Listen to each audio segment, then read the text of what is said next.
Hello and welcome to the Western Association for College Admission Counseling College Fair. We're so excited to have you participating in this event. We have some fantastic schools here with us today. Each will have 6 minutes to share more about their institution, but will be around for the entire session to answer any questions you may have. My name is Jenny and I will be your facilitator. Before we get started, I have a few housekeeping items. Your camera and microphone are off, so the panelists cannot see or hear you. However, you can use the Q&A button on your screen to type your questions to our presenters at any time. You can either ask a general question, or if you have a specific question for a specific school, just write the school name when you're writing your question. This is just one of many different sessions happening, so be sure to check out the schedule on the website. This presentation is being recorded and will be available at strivescan.com/WACAC. I'd now like to turn it over to our first presenter, Hofstra University.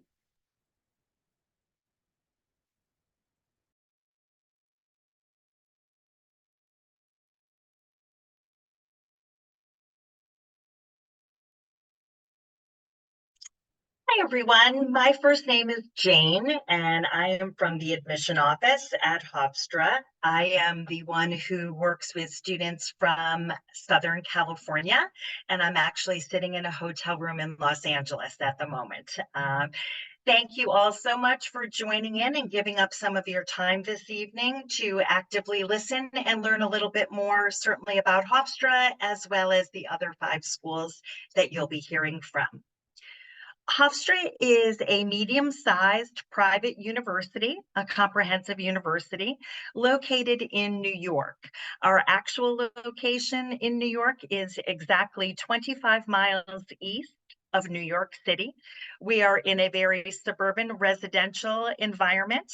We offer a 240-acre campus that looks like a park.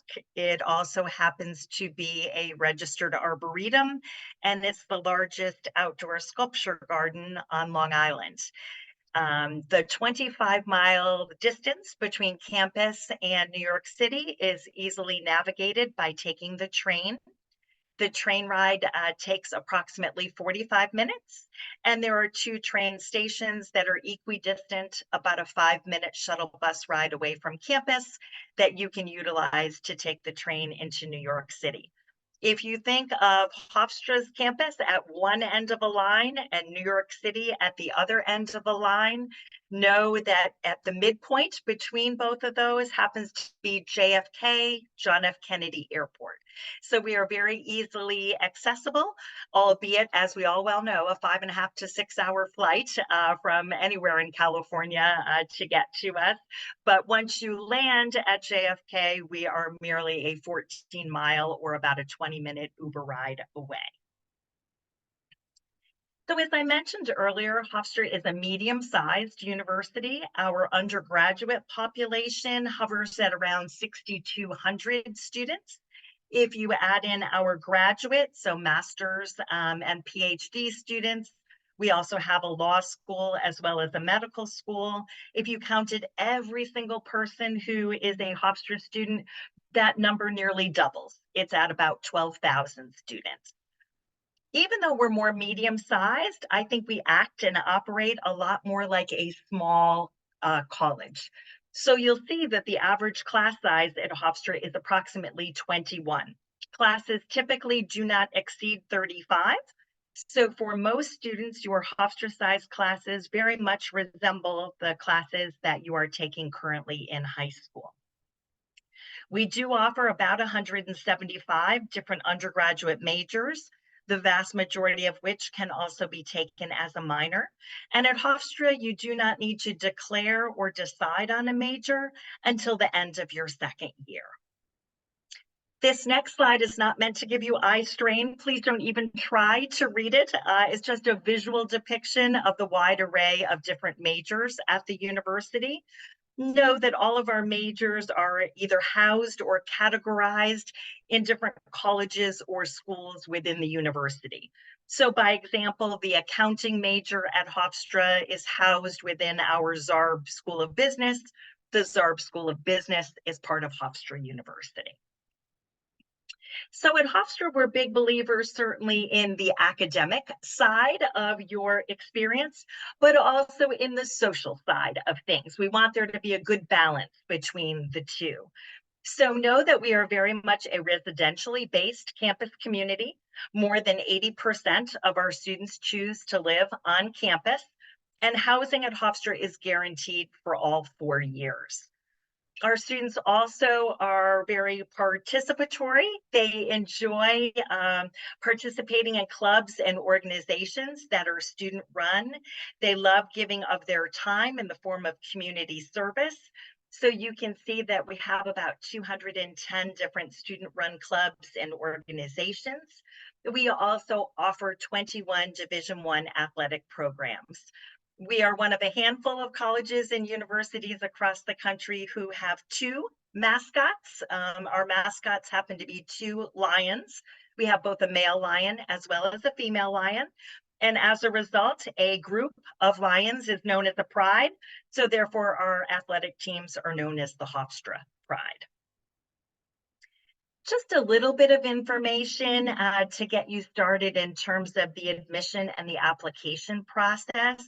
At Hofstra, we offer two different kinds or types of deadlines. As you can see, we offer early action as well as regular rolling decision. We also are a university that has been test optional since way back in 2014.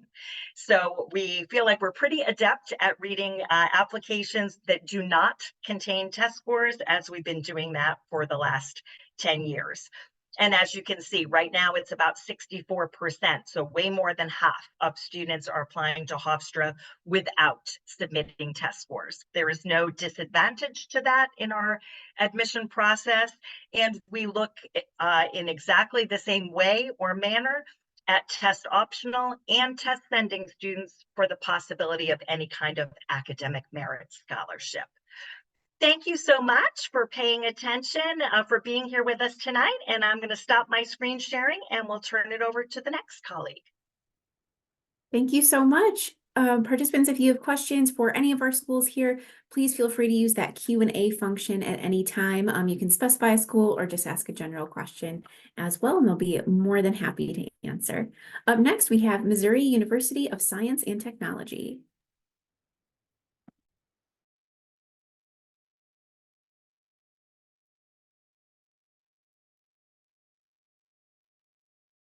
All right. Hi, everyone. My name is Kelly Sharp, and I'm the Associate Director of Admissions at Missouri S&T. So Missouri S&T is located in Rolla, Missouri. You're probably a little bit more familiar with St. Louis, Missouri. So we're about an hour and a half from St. Louis. So a very drivable distance, and that's where most of our students will fly into. We are a mid-sized campus, so we're around 7,000 students, and our average class size is around 30. Average lab is around 19. So we do keep our class sizes as small as possible because we do a lot of hands-on.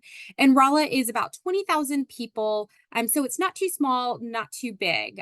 So it's really, really nice, and we have a lot of really unique opportunities on and off campus. One of the most important things that I remind students of is thinking long term and how your education is going to pay off.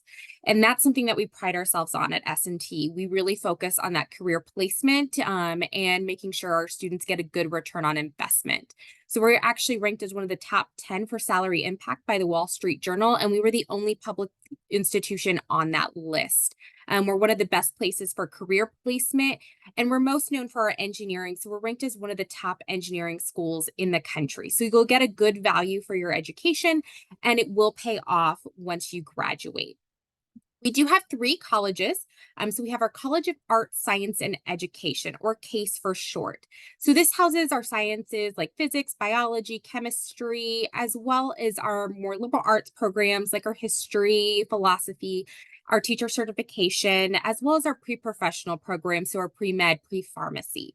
This college offers you the opportunity to do undergraduate research as soon as you're on campus as a freshman with a professor. So it's a great chance to get that undergraduate research experience. And then we did receive a $300 million donation from one of our alumni, which is one of the largest in the country. And that has created the Comer College, focusing on entrepreneurship and innovation. Our business program is in the top 5% of the country. We have IST, engineering management, and then we also have a Comer Vanguard Scholars Program that focuses on entrepreneurship, leadership, and then, of course, gives a scholarship with it. Like I said, we're most known for our engineering as well as our computer science. So we actually have 16 different kinds of engineering on our campus that you can pick from, biomedical being our newest one. Now, we are a direct admit engineering program, so you can go directly into the major. But I do like to clarify, students are able to switch once they get here. If you decide aerospace or mechanical is not for you, it is very easy to switch and change your major within another engineering or even another college. One of the nice things too is a lot of those programs have emphasis areas, so you can specialize your degree program. So for example, one of our student ambassadors did mechanical engineering with a design and analysis and is now a design analysis engineer at Boeing. So they do help with that job placement. But one of the best things about S&T is no matter what major you are going to do a ton of hands-on. We have some of the coolest labs in the country, and we get our students in those labs starting their freshman year. We have a nuclear reactor. We have an experimental mine where you can actually take a firework building class. We have a foundry which deals with metal pours. So amazing labs that our students are in. Our mechanical and aerospace students take a lab every single semester. They actually have 52 labs in the building compared to 10 classrooms. So it is something that we really stress. It's why our students are so heavily recruited and we have such great relationships with industry, is because they have that theoretical, but they also have that practical experience that prepares them well. Now, outside the classroom, there's a ton of things to do. We have 250 plus student organizations from Division II athletics to Greek life to intramurals and club sports. So we have one of the top rugby teams. Our disc golf player was the top in the country. But most popular is our design teams. We have 20 plus design teams for our students. So we have a Formula One SAE. We have our satellite team that's actually working with NASA and SpaceX, and will be launching their satellite into space next month. We have a Mars rover, a rocket design team, so a ton. And you can be a part of these as soon as you're on campus as a freshman, no matter what your major is, what your experience level is. There is not an application. If you want to be on the design team, you can be on the design team. But I did talk about return on investment. How do we help you get that? So our CWR office, that's our careers office, does a ton to make sure that you are successful. Interview prep, resume reviews, etiquette dinners, they have a suit closet. But the biggest thing is our career fair. We host one of the largest college career fairs in the nation, with over 480 employers coming every year. And you can see our average starting salary is around $74,000 upon graduation. So our students do make good money, but it does depend on where you're at. So East Coast and West Coast typically will see that higher average, whereas Midwest is around that 74. And we do not support unpaid internships and co-ops on our campus. So our CWR office really makes sure that any company coming on and recruiting knows what our students are worth. Now, just a couple of things. We are still accepting applications for fall 24, and we are test optional this year, and it is free to apply. We do not charge an application fee. So we are still debating on test optional for next year, but for this year, we are test optional, and I imagine we will be next year as well, but I cannot say it for sure. We do offer automatic merit scholarships upon admission, so it's $9,000 to $20,000 per year. And that is renewable. And then our Distinguished Scholars Award is a competitive scholarship, which is worth $30,000, and that does require a test score. Thank you so much. And if you do have questions, definitely feel free to reach out to myself or Sarah Moore, who is the admissions counselor, and she will be answering the questions later. Thank you so much. Thank you. Appreciate it. Up next, we have Willamette University. Hello, I will share my screen. All right, so my name is Alana Kelly. I am an admission counselor with Willamette University. If you live in Central California or Nevada, I am your admission counselor. But today I am here to talk to you just about Willamette University, just a quick overview. So Willamette University is located in Salem, Oregon. Salem is the second largest city in the state, as well as the capital of the state of Oregon. It's a city of around 200,000 people, and we are right in the heart of downtown Salem. So you can see where our campus is in this block in relation to the Oregon State Capitol building just across the street. We're the closest school to a state capitol building in the country. At around 76 feet, I think it is. And then just south of campus is the Salem Health Hospital. We have a lot of students working in either direction, up at the Capitol, down at the hospital. And then being in downtown Salem, we also just have access, walkable distance to restaurants, coffee shops, movie theaters, vintage stores, parks, nature, things of that nature. So we're in the heart of the Pacific Northwest. A little bit about Willamette in general. We were founded in 1842, which makes us the oldest institution of higher education west of the Mississippi River, which is pretty cool. So we have, firstly, excellent architecture on campus, as well as just a long and rich tradition and history. We are also a liberal arts college, and I'll talk a little bit more about the liberal arts in a minute, with 4 professional schools. So we have the Atkinson Graduate School of Management, the College of Law, the School of Computing and Information Sciences, and the Pacific Northwest College of Art. So these 5 colleges make up Willamette University. At the Liberal Arts College, we have around 1,300 undergraduate students, so we're a really small institution, and about 75% of those students are from out of state. Those lovely students have 54 academic programs to choose from on our campus, ranging from the fine arts to humanities to social sciences to natural sciences, or they can design their own major. And the average class size is around 12 students, so very seminar-based. You will get to know your fellow classmates and your professors really well. A little bit more about our academics here. So as a liberal arts college, we focus on coursework that is interdisciplinary. Our kind of founding belief is that no subject or career or field exists as an island unto itself. Everything connects to everything. And so we know that your career will be relating to multiple subject areas, so we want your college education to be as well. So you will focus on a breadth of education, taking classes all over the map. Maybe some are outside of your comfort zone, but we want you to have a little bit of info on everything under your belt before you graduate. Your major might even be interdisciplinary. So public health is a really good example of that. Our public health major focuses on the economics and politics of health, but also on the science of it. So it combines disciplines. Experiential learning, I will touch on in the next slide. And then student-centered, meaning that your professors are there for you through office hours, through just being physically on campus. You will get to know them well. Our dual degree programs are something that draw in a lot of students if they have a particular interest in data science, business, or law. So this is a fast track program to get your bachelor's of arts or bachelor's of science from us, as well as your master's. So you would get your bachelor's in 3 years, shaving off a year of time and money. And then your 4th year at Willamette, you're going straight into the master's program for either data sci, business, or law. So if that appeals to you, Willamette is a huge financial and academic advantage. And then lastly about academics, just a fun fact. We hold the Oregon Professor of the Year award record. So for 29 years, the Carnegie Foundation awarded 1 professor in every state with this distinction. Of the 29 professors in Oregon, 11 of them were Willamette faculty. So we're just really proud of our faculty. Willamette's mission statement is turning knowledge into action. So that is where that experiential learning comes into play. So we have over 70 study abroad partnerships for students to choose from if they want to study abroad. We have internships all over the country, but a lot right across the street at the Capitol. 80% of Capitol interns are Willamette undergrads. We have 305-acre forest called Xena, where students can get literally hands-on in the dirt, working in their field.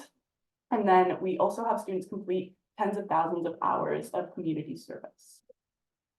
Outside of academics, students are doing a lot. We have over 80 clubs and organizations on campus, whether you have a shared hobby or shared identity, you want to join student government, you want to join Greek life, there's a lot of really cool things to do on campus. And our Bearcats are also just as athletic and artsy as they are academic. We have the same number of NCAA Division III teams and music and performing arts ensembles. An important thing too, when you're thinking of colleges, especially if you're going out of state, is housing. So at Willamette, all 1st and 2nd year students live on campus. So there's guaranteed housing for 1st and 2nd years. And then juniors and seniors still have access to on-campus housing, but it's not required. And these are some just pictures. We're a pretty residential campus. So to close up, application and cost to attend Willamette. So we take two applications, the Common App and the Coalition app through SCORE. There is no fee to apply to Willamette. There's no test requirement. Last year's entering class, 86% of applicants did not submit SAT or ACT scores. Every student that chooses Willamette will get a merit scholarship that you find out about upon admission.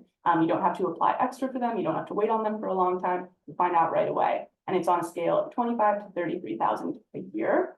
And then we also have competitive scholarships for certain departments. If you want to do a small extra application, those are in STEM, the arts. I've done my own timer. And our average total financial aid offer is 44,000 annually. So that's just a little bit about Willamette University. Thank you so much, and I will hand it over to the next person. Awesome. Thank you so much. And a reminder, if you have any questions, please feel free to use the Q&A function at any time during these presentations. Up next, we have University of Montana.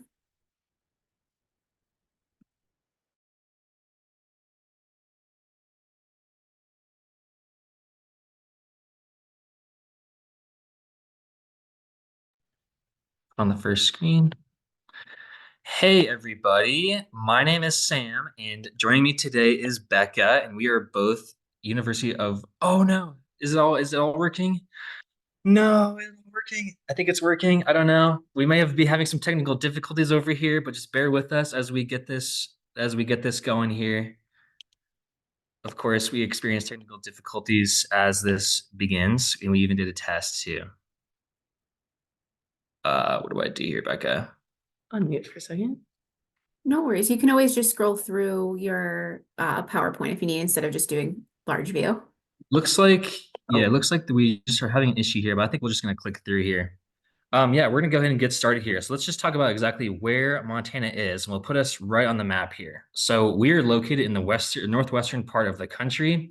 Specifically, we're located on the western part of Montana. Montana is pretty much divided in half. The western side is more of the Rocky Mountains, and the east side is gonna be more of like the plains. And so we're right in the northern Rockies. We're about a 2.5-hour drive north from Yellowstone National Park and a 2.5 drive south from Glacier National Park. Go for it. So where our campus is actually in the Missoula Valley. So we're right at the base of Mount Sentinel. And then we are right next to the Clark Fork River. As you can see, it kind of cuts the valley in half between downtown and our campus. And we have about 8,500 undergrad students here, in total about 10,000 with PhD and master students. Our student to faculty ratio is about 13:1. So that just means smaller class sizes, especially in your junior and senior year while you're at college, which I think helps in your overall success here. We also have so many different offices and resources on campus as well that are designed to help you succeed and are included in tuition, like our Math Learning Center and our Student Success Center. And hopefully you can see on the map the oval. So you'll see main hall and the oval right under the arrow. And that's kind of the center and hub of campus life. You'll see people playing Frisbee and hanging out, just sunbathing. We call it the beach of Montana because we are a landlocked state. So in the summer, you'll see people sun tanning out there. We also have tons of student clubs and intramurals, over 200 actually. And some include the traditional intramural sports, birding club. We have our own student radio called KBGA, Montana Woodsman's team. And my personal favorite is a lightsaber dueling club. But I think what our campus does the best is making itself kind of more localized, and you are able to walk and bike everywhere. So we're 10 minutes from downtown. We're super close to our local theater and our local concert venue, and our local farmers market, which is awesome. And it's just a really extremely walkable and bikeable campus and city that gives you access to so many different things, whether it's outdoor recreation or arts and culture related. And then in terms of academics, we've got 170 plus different academic pathways that you can choose from. In terms of our top ones that we have here at the university, environmental sciences, wildlife biology, journalism, business, pre-law, pre-health, cybersecurity, and computer science, and especially arts and media. I'm not sure if you've heard recently, but Lily Gladstone was the first Indigenous woman to be nominated and win the Academy Award for Best Actress, and she was a University of Montana alumni. And so we are also an R1 research institute, which means that we're about in the top 3% of universities across the entire country.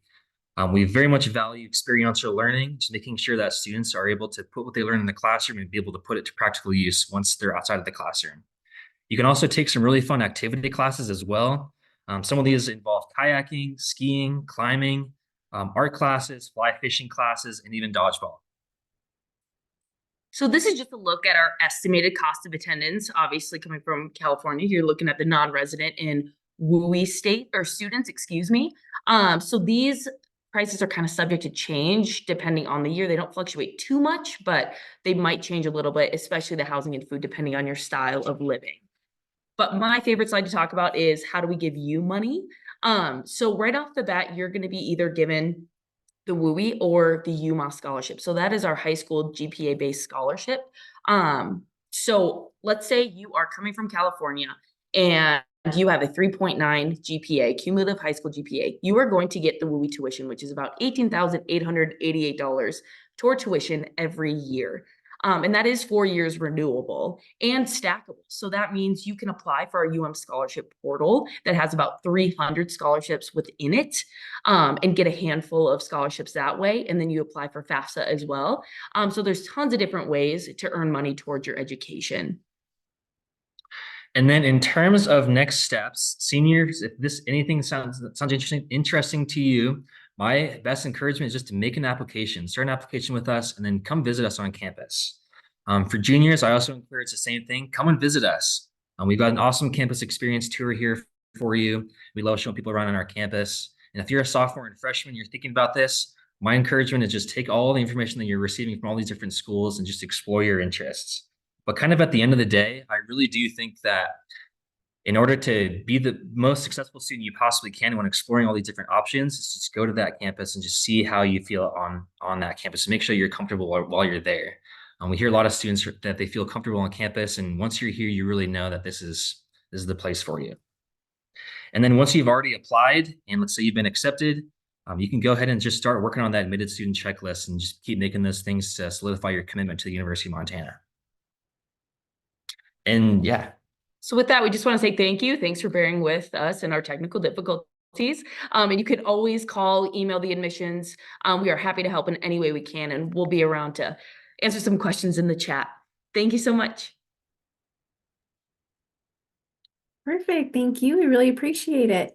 Up next, we have University of Colorado, Denver.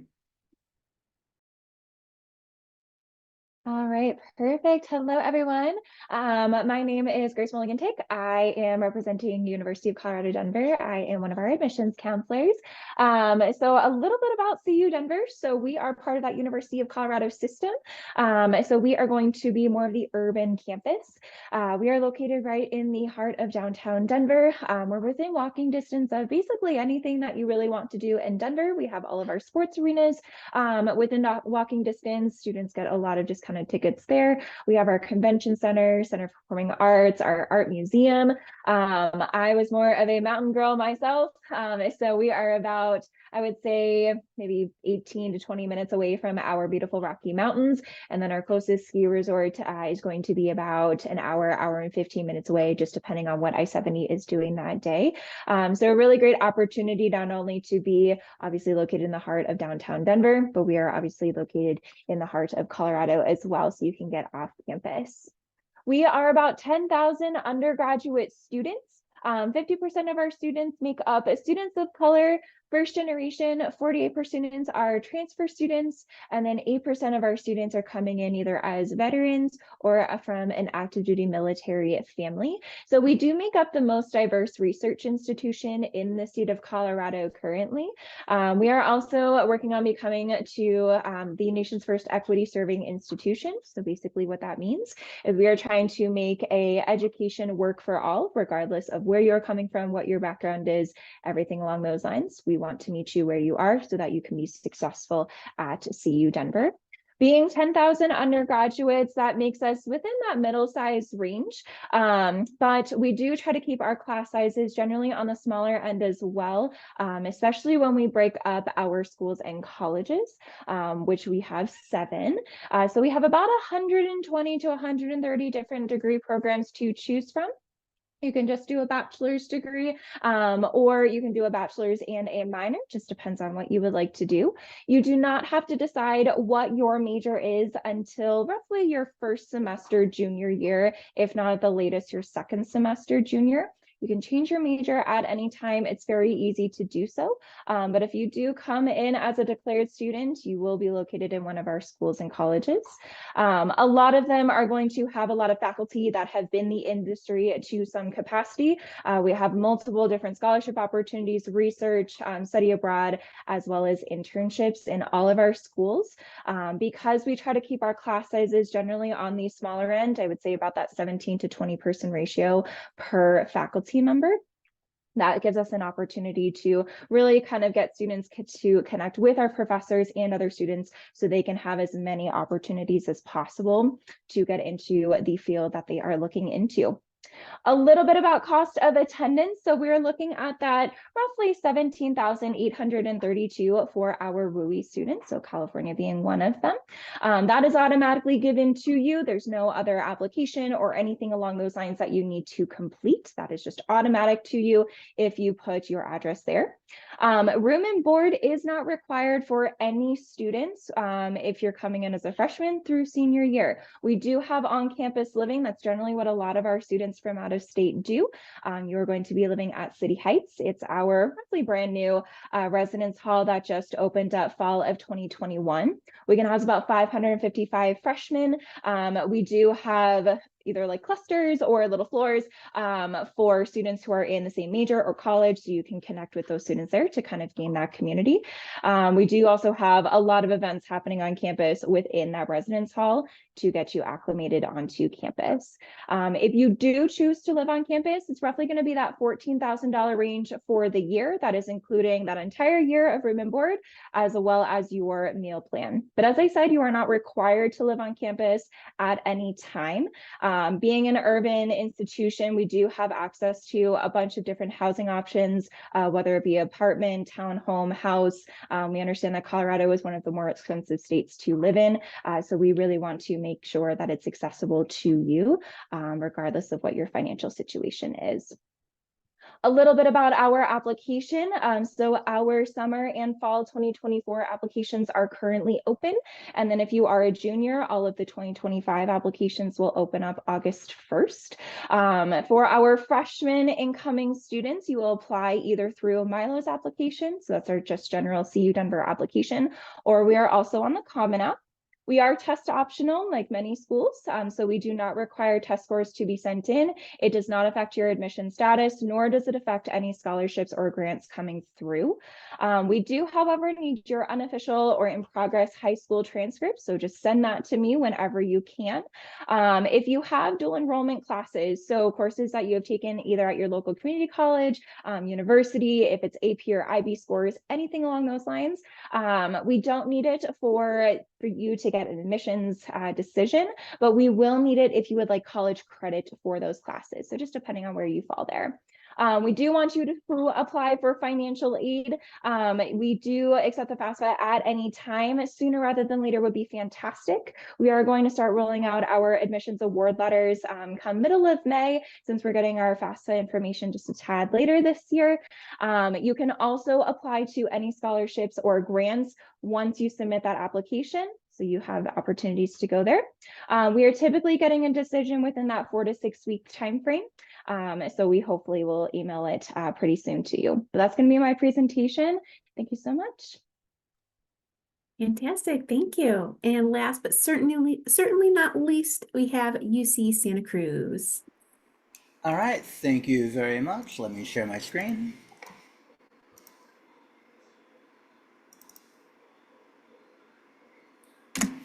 All right, so good evening, beautiful people. My name is Joe. I use he, him pronouns. I'm a senior admissions evaluator from UC Santa Cruz, which is just a fancy way to say that I'm one of the people who read the applications. So thanks for being here tonight. Thanks for listening to all of us. When you think Santa Cruz, I want you to think this magical place where the redwoods meet the ocean. See this little quick landing page right here of just a couple miles from our campus. Before I do talk more about my campus, though, I do want to talk about the University of California overall. So there's 9 undergraduate campuses of the UCs, and we're all over the state, from Davis in the north all the way to San Diego down in the south. And combined, these 9 schools are the most applied to and most prestigious public school system in the world. People want to study here in beautiful California. They want to study at the University of California. One reason why they want to be at the UCs is the quality of our faculty. Across our 9 schools, we have 64 people who've won the Nobel Prize and 38 who've won the Pulitzer Prize. If you're interested in studying molecular biology or genetics, think about Santa Cruz, because we do have a Nobel Prize winner on our faculty, Dr. Carol Grader, and her work is in RNA. What the UCs do compared to other school systems in California is that we conduct research. Sometimes that's a daunting word. That basically just means that our students don't just learn in a classroom. They work directly with our faculty in their labs and in their field studies. This means that by the time a student graduates, they have the ability to, they have a resume. They have faculty who know them, who can write them letters of recommendation. And instead of just being a physics major or a psychology major, they will actually be a young physicist and a burgeoning psychologist. Moving on to my own beautiful campus, when you think Santa Cruz, again, redwood forest. The picture right behind me on my own video. We are a 2,000-acre redwood forest right in between a bunch of state and local parks. Somehow we hide 20,000 students behind these trees, but truly it is a very idyllic, very cottagecore experience to be at UCSC. With that said, though, we're not in the middle of nowhere. We are just, on a good traffic day, half an hour away from the heart of Silicon Valley, and about an hour and a half away from the always interesting cities of San Francisco, Oakland, and Berkeley. I took a campus tour in 1997, and my mom's sad to hear this, but I haven't gone home yet. It's truly a stunning place to live, to work, and to study. Here are some of our most popular majors on campus. So you think Santa Cruz, you think computer science, computer engineering. First UC to have a video game design major, currently ranked 5th in the country. We also have, though, innovative programs really from the beginning of our campus. We're one of the world's oldest environmental studies majors, one of the world's oldest feminist studies majors. If you're interested in studying outer space, our astrophysics major is ranked 11th in the world. So we do a lot of things. We do a lot of things well, and we're very interesting when we do our things. Again, when you think Santa Cruz, I want you to think research. You will be having the chance to work closely with our faculty before you graduate. And so 80% of our undergrads do have the opportunity to work side by side with our faculty in their labs, their field studies, in their art productions, in their literary scholarship before they graduate. Most of you, I believe, are from California, so you probably know the UC admission requirements, but just remember there are 2. That is a minimum GPA of a 3.0 if you're in-state, 3.4 out-of-state, and then complete your A through G subject requirements. We are test-free, which means you are free to take the SATs or ACTs. That's cool. I don't see them, and they have no impact on the way that I read your application. With that said, when we look at your application, we do look at them holistically. So even though GPA is going to be very important when you're applying to the UCs, we do look at a student's background. And so filling out the PIQs thoroughly will be important. And know that when I'm reading your application, there's 13 things the faculty have asked us to look for. And that includes personal things like your student background, even the geography of where a student is from, their clubs, their activities, projects they may have worked in or out of school. So when you're filling out the UC application, really think about your life, what you do, and try to tell me who you are and what you've done, and probably most importantly, what you can bring to my campus. The application opens in August. You can't submit until October or November. So just remember, November 30th is the big deadline. Our students tend to get their response sometime in mid-March, and then they have until May 1st to accept the offer of admissions. Okay, I was very quick tonight, but final things I want you to know. I don't want you just to apply. I want you to apply well and to use your resources. Your first resource, me. If you have any questions at all about UC Santa Cruz or the UCs, reach out to me directly. I'm easy to find. I am joe@ucsc.edu. Feel free to send me an email at any time. Also go to our website, admissions.ucsc.edu. And then finally, follow us on Instagram and TikTok. Emily and her team do an excellent job in conveying both the beauty of our campus and the quirkiness of our student body on social media. So definitely follow us at UCSC Admissions. So thank you all for paying attention tonight, and thank you for listening. Thank you so much. Thanks to all of our institutions for being here this evening. We've seen great questions come through the Q&A. So if for some reason we're not able to get to your question specifically, please feel free to reach out to these schools and the admissions offices and the emails that are in the chat, and make sure that you can always ask your questions that way. So now I'll ask everyone to come back on camera, and we do have just a few minutes for some Q&A here. So our first question for the evening is, what advice would you give someone going through the college search process? So your nuggets of wisdom as you've gone through this with many students. We'll start with our first institution, Hofstra. Hi there. I'll try and keep it quick. What I would advise anyone and everyone to do is to visit. And visit in whatever way, shape, or form works best for you, and whatever time frame works best for you. That may be during the summer between you've just finished junior year and your senior year. It may be during your spring break after you've heard back and have been admitted to some schools and you want to check them out thoroughly. Many of us still have quite a robust virtual presence. We want to try and diminish any kind of geographic barriers. So sometimes it is easier for you to do a virtual live campus tour, or it might be to sit through an overview about a particular major or a particular department. So definitely visiting, whether it be virtually like we are tonight or in person, would be my best piece of advice.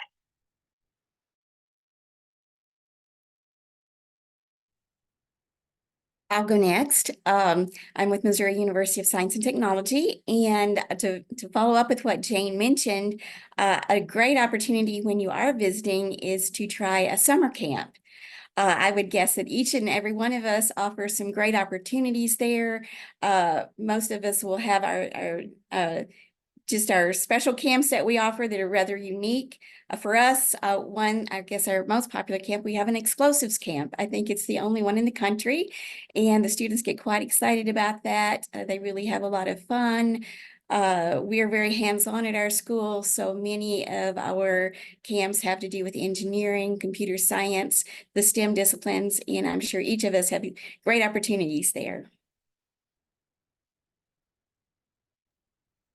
Yeah, what everyone has said so far is excellent advice. I also like to stress the importance of the student-centered college search and looking for mutual fit. Prestige is excellent, looking at those great schools, but there is no best school. There might be a best school for you though, so just keep your options open, thinking about, yes, this school has excellent engineering departments. I want to be an English major. That doesn't super matter to me. So like, just think about best fit for you personally. Your perfect school is not going to be someone else's more often than not. And also just look at all the resources that are available, not just us, because we have excellent advice, specifically as application readers. Many of us went to the schools that we work for, but look at other resources, look at third-party sources, look at old-fashioned way, look at news articles, right? Look at what other people are saying about schools that aren't on the payroll. So that's my 2 pieces of advice.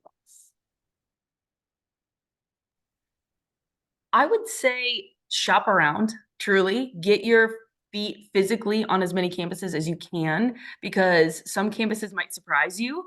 You might show up and just be like, this feels like home to me. and it might truly surprise you. So definitely do that. And yeah, don't be afraid to look at something that, you know, is kind of outside your comfort zone as well. Becca, you took mine. Yeah, I would definitely say kind of look at, something kind of like a safe option, something that, kind of envisioned yourself for maybe past year or past 4 years, but then also look at your wild card. That's what happened to me. I didn't know CU Denver existed until I transferred there, when I went sight unseen. So I took a really big leap of faith, but definitely see something. If it's like, it might work, it might not, it might be your perfect fit, or it might be exactly what you thought it would, and it just doesn't work. So yeah, definitely get boots on the ground and just see the campuses in whatever capacity that you can, and then see what kind of resources, what kind of customer service experience you have, everything like that, and all the support systems that you can get. And basically seconding what everyone else has said, it's all about fit. So go to your college campuses and like look around. If you can, sit in a class, talk to students who are currently there. I've worked in housing at UC Santa Cruz before I worked in admissions, and I knew those kids who had not seen the campus before they moved in on move-in day. And some of them, very urban students are like, we're afraid. They're like, there are all these trees. And Mr. DePace, I saw a raccoon in the garbage. Is it going to eat me? Are the deer going to bite me? And I'm like, no, deer are vegetarian, dudes. They're not going to bite you. But, and then some kids come there and we just look up and they see the majestic redwoods that stand above them. And they're like, this is home. And this is the one place I want to be. So definitely get a feel for the various campuses. And yeah, don't be afraid to go to Reddit to see what current students are actually saying. Absolutely. That's all fantastic advice. I always like to add too is to stay organized.